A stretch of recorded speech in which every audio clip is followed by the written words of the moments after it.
Para realizar un diagnóstico preciso del estado del corazón de un paciente se le ha realizado un electrocardiograma.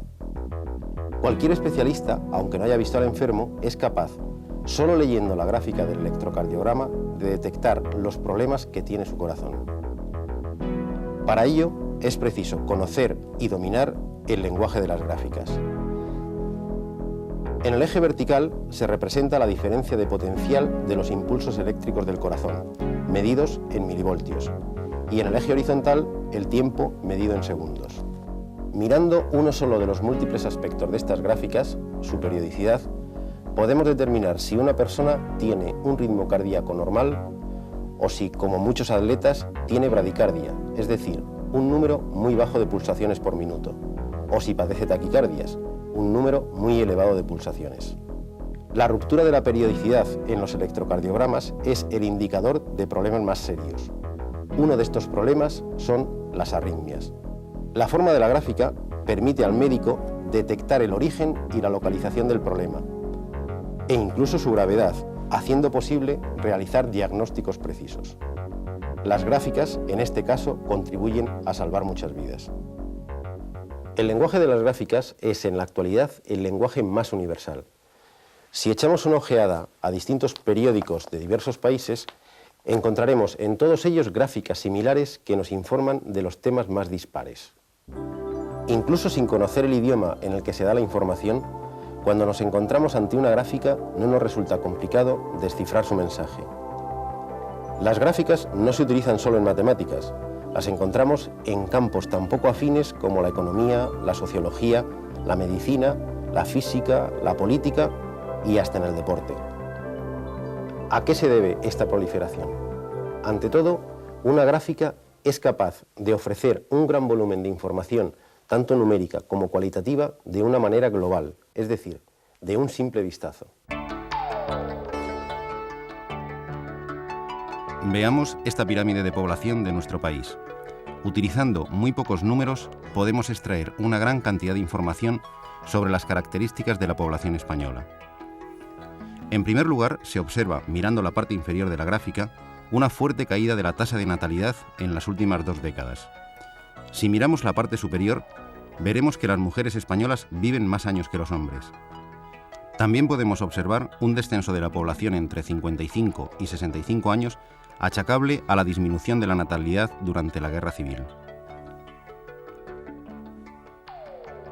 Esta otra pirámide representaría la población del año 2020 si se mantienen las tendencias actuales. La población con edad inferior a 50 años ha disminuido de forma notable. En cambio, el número de personas de edad superior a 50 años es comparativamente mucho mayor. Pero sobre todo, las gráficas nos informan de una manera clara y sencilla del desarrollo de procesos dinámicos y de movimientos en el tiempo. En esta gráfica aparece un resumen del índice de precios al consumo en nuestro país del año 1995. La gráfica nos brinda una información clara de la evolución del IPC, pero nos permite al mismo tiempo extrapolar resultados hacia el futuro, es decir, hacer previsiones analizando las tendencias globales de la gráfica.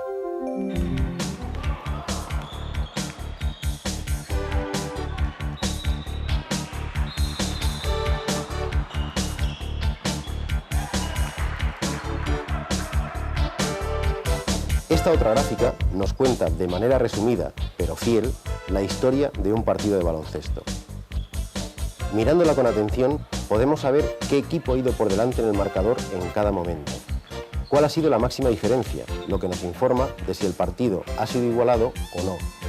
¿Cuándo se ha comenzado a fraguar la victoria del equipo vencedor? Y todo esto mediante 2 simples líneas dibujadas en un plano. Pero donde las gráficas nos proporcionan una información completa de un fenómeno es al aplicarlas a situaciones en que 2 magnitudes variables están relacionadas entre sí mediante una ecuación o una función. Si lanzamos una pelota hacia arriba y nos interesamos por la altura a la que se encuentra en un momento determinado, esta gráfica nos proporciona toda la información sobre el movimiento de la pelota. Para dibujarla basta conocer la ecuación del movimiento, es decir, la función que relaciona la altura con el tiempo. En nuestro caso, es la del movimiento uniformemente acelerado, es decir, la altura es igual a la velocidad inicial por el tiempo menos 1/2 de la aceleración por el tiempo al cuadrado.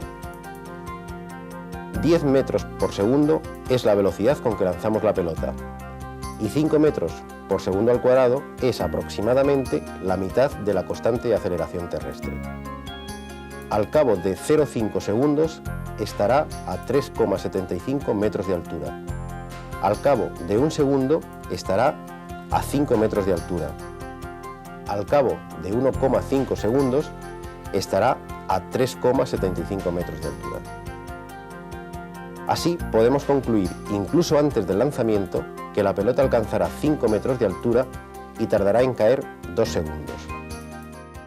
En contra de lo que podíamos pensar, la aparición de este tipo de gráficas en la historia de las matemáticas es un fenómeno relativamente reciente.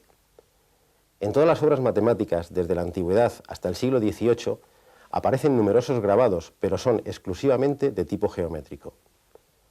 La idea que ha dado origen a este sugestivo mundo de las gráficas matemáticas es una idea bastante simple. Se nos podía haber ocurrido a cualquiera de nosotros.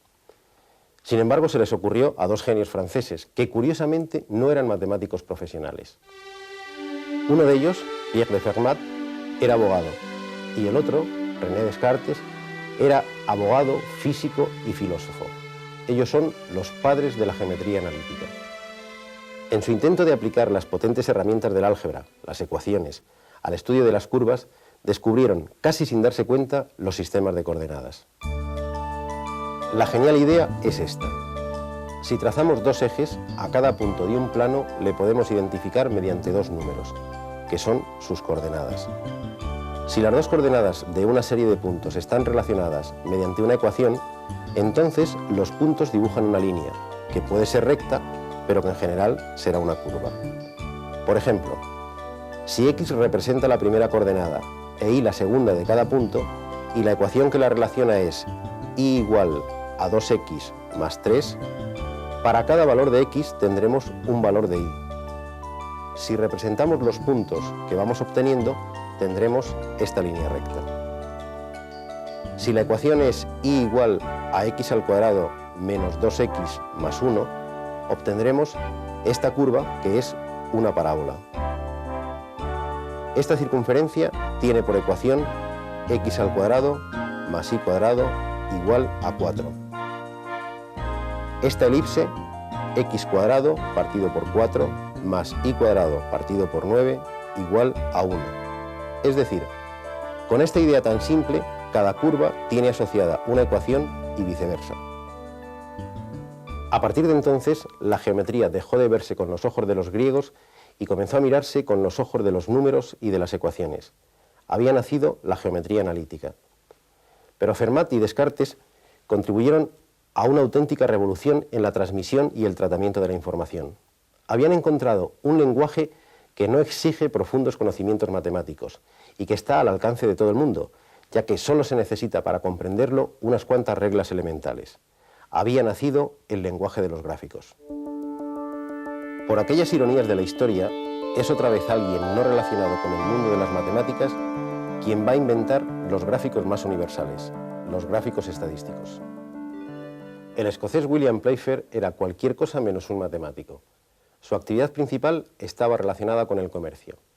A finales del siglo XVIII, él mismo escribe: «Cada noche, cuando regreso a mi casa, coloco mis coronas una sobre otra formando pequeños cilindros. Al final de la semana, observando estos cilindros, puedo decir a simple vista qué día he ganado más». Había inventado estos gráficos que tanto proliferan en periódicos, revistas e informes de las actividades más dispares, los gráficos estadísticos. Decididamente, los cimientos del lenguaje de los gráficos, del lenguaje más extendido en la actualidad, son sorprendentemente simples. Hoy en día estamos bombardeados por informaciones gráficas. Parece que la humanidad quiera recuperar el tiempo perdido por no haber utilizado esta herramienta matemática. Se nos pretende informar de todo a través de las gráficas. Sus ventajas son incuestionables. Son claras, dan información de un solo vistazo, informan de todo el proceso y no solamente de los momentos puntuales, Pero, ¿realmente son siempre fiables estas informaciones a través de las gráficas? Sin necesidad de falsear los datos, dos representaciones gráficas de un mismo fenómeno nos pueden llevar a conclusiones completamente diferentes. Estos dos gráficos muestran la evolución del paro entre 1989 y 1994. Los datos utilizados en ambos son los mismos. Sin embargo, la sensación que produce el segundo es que el porcentaje de paro ha aumentado de una manera mucho más alarmante que la que sugiere el primero. ¿A qué se debe este hecho? Observemos las escalas utilizadas en el eje vertical en ambos gráficos.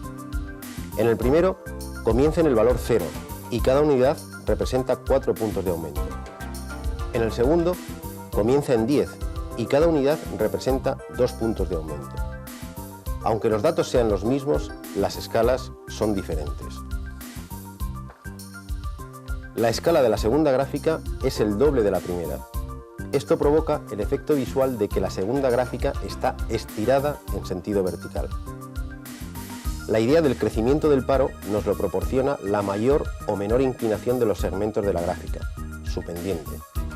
Al duplicar la escala vertical, la apariencia que da la segunda gráfica es que el aumento del paro ha sido mucho mayor. Como han podido comprobar en este ejemplo, a pesar de la apariencia de neutralidad y de objetividad del lenguaje de las gráficas, conviene estar atentos y prevenidos. A partir de ahora, cada vez que se encuentren con informaciones presentadas en forma de gráficas, además de admirarse por la potencia de este exótico lenguaje matemático, comprueben una serie de detalles. ¿Qué se representa en cada eje? ¿Qué unidades se utilizan? ¿Cuál es el primer valor del eje vertical? ¿Qué escala se ha utilizado? Así, no solo estará bien informado, sino que se evitará alguna que otra interpretación sesgada o errónea. Ya saben, una buena visión matemática contribuye al desarrollo del espíritu crítico, o al menos hace más difícil los intentos de manipulación en la información.